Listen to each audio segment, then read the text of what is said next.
दुनिया दीवानी बा।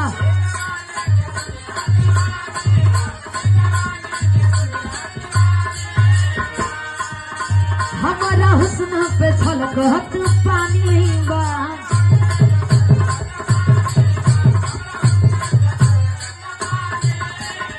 लड़की कह दिया हई जवानी के दुनिया दीवानी बा। हमारा हुस्न पे छलकत पानी बा। तब लड़का कलश की सुना तो काहे मटक मटक चला तारू, काहे मटक मटक चला तारू, देखा के हई गोर तो काहे मटक मटक चला तारू, देखा के हई गोर।